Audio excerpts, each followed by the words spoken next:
कुछ लोग हिंदू है, कुछ लोग मुसलमान है, कुछ लोग सिख है, कुछ लोग ईसाई है, कुछ लोग फॉरवर्ड कास्ट का है, कुछ लोग बैकवर्ड है, कुछ लोग दलित है, महादलित है, अति पिछड़ा है। लेकिन सबसे पहले क्या है? इंसान।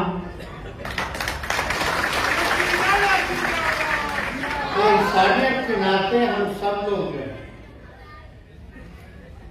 हम लोग एक अच्छा इंसान बनेंगे तो एक अच्छा समाज बनेगा। और यही बाबा गुरु रविदास जी हम सब लोगों को सिखा कर के गए हैं, दूसरे का मदद करो। एक से एक दोहे आपको सुने होंगे जो बताने की जरूरत नहीं, जिसके मायने क्या है आप सब लोग पढ़े होंगे, सुने होंगे, जानते होंगे। आज का दौर है कि उन सब चीजों को अपनाएं जो कबीर बोले उनको सुनना चाहिए। लेकिन जो लोग सत्ता में हैं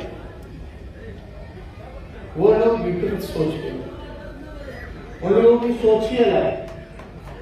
उन लोगों की सोच है कि केवल चंद लोग राज करेगा, बाकी सब गुलामी करेगा।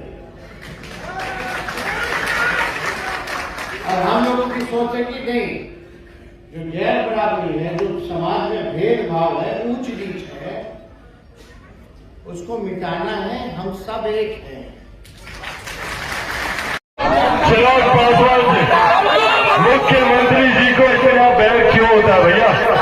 चिराग पासवान का क्या कसूर है? क्या कसूर है चिराग पासवान का?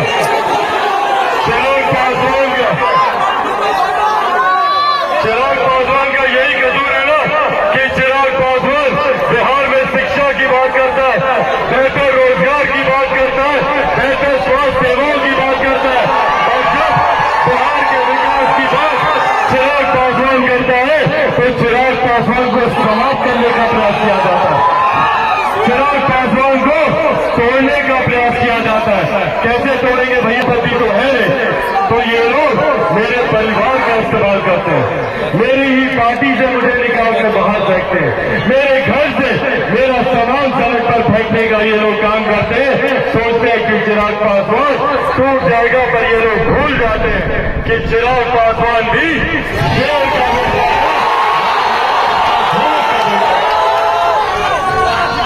चिराग पासवान ना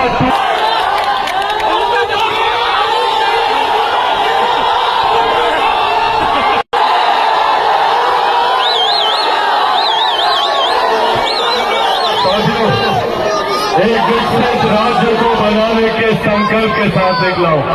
मेरे नेता, मेरे पिता ने अपने अंतिम दिनों में विकसित बिहार को बनाने के लिए बिहारी फर्स्ट के संकल्प को वो मेरे हाथों में देकर गए थे।